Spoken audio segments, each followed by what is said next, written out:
हम सब बड़े बड़े सपने देखते हैं और उन्हें पाने के लिए लक्ष्य भी तय करते हैं, लेकिन अक्सर होता क्या है, शुरुआती जोश कुछ ही दिनों में ठंडा पड़ जाता है।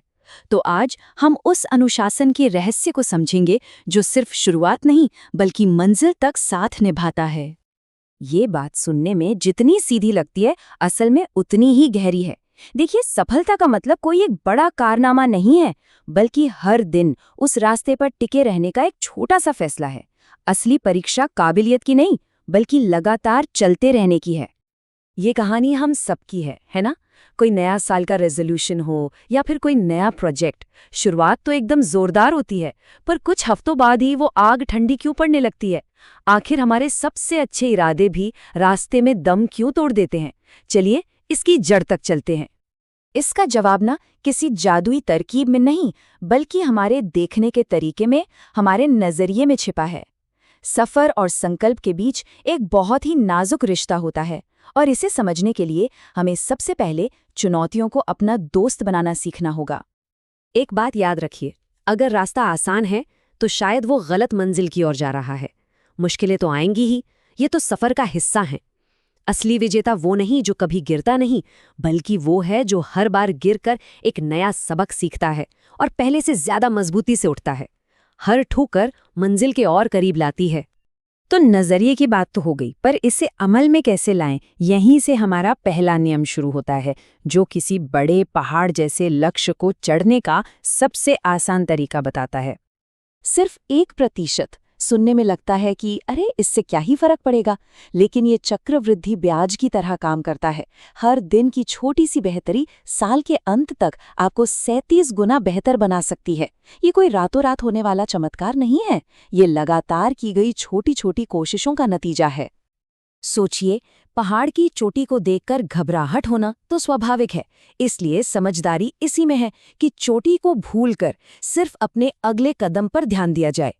जब आप बड़ी मंजिल को छोटे, संभालने लायक हिस्सों में तोड़ देते हैं तो दिमाग को बोझ महसूस नहीं होता। हर छोटा कदम पूरा होने पर एक जीत का एहसास होता है, और यही एहसास आपको आगे बढ़ने की हिम्मत देता रहता है। छोटे छोटे कदम उठाना तो ठीक है, लेकिन उस दिन क्या करें जब बिस्तर से उठने का ही मन न हो? यहीं पर हमारा दूसरा नियम काम आता है, जो बाहरी एक्शन से ज्यादा हमारे अंदरूनी इंजन पर, यानी हमारी सोच पर ध्यान देता है। जरा एक पल के लिए सोचिए, आपने ये सफर शुरू ही क्यों किया था? क्या पाना चाहते थे? वो वजह, वो आपका क्यों एक लंगर की तरह है।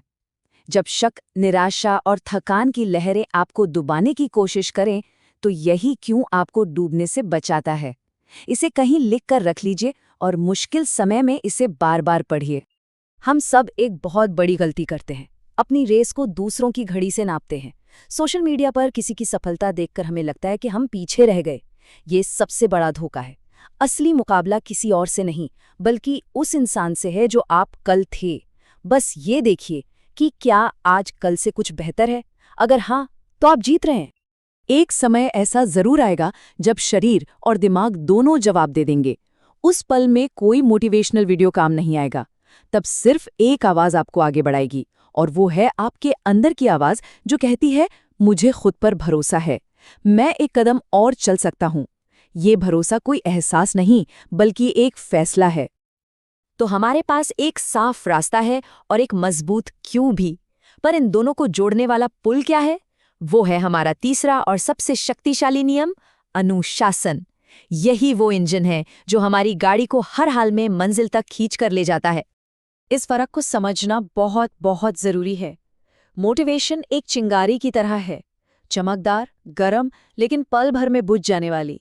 मोटिवेशन के भरोसे नहीं रहा जा सकता। अनुशासन वो लकड़ी है जिसे आप रोज अपनी आग में डालते हैं, ताकि वो तूफान और बारिश में भी जलती रहे। हम अक्सर अनुशासन को एक सजा की तरह देखते हैं, लेकिन सच तो ये है कि अनुशासन ही असली आज़ादी है। ये वो सिस्टम है जो आपको अपनी भावनाओं का गुलाम बनने से बचाता है। जिस दिन मन काम करने से मना करे, उस दिन अनुशासन आपसे कहता है, कोई बात नहीं, मैंने संभाल लिया है। और अब इस पूरी बातचीत का सार, वो अंतिम सीख जो सच में जीत का मंत्र है। अंत में बात सिर्फ इतनी सी है, दौड़ में सबसे तेज धावक हमेशा नहीं जीतता। जीतता वो है जो दौड़ पूरी करता है। हार और जीत का फैसला इस बात से नहीं होता कि आप कितने काबिल हैं, बल्कि इस बात से होता है कि गिरने के बाद आप उठते हैं या वहीं पड़े रहते हैं। तो अब सवाल सिर्फ सुनने के लिए नहीं है। इसके बाद वो कौन सा एक छोटा सा काम है, वो 1% बेहतरी जो आज अपने लक्ष्य की तरफ बढ़ाई जा सकती है। जीत का सफर उसी एक कदम से शुरू होता है।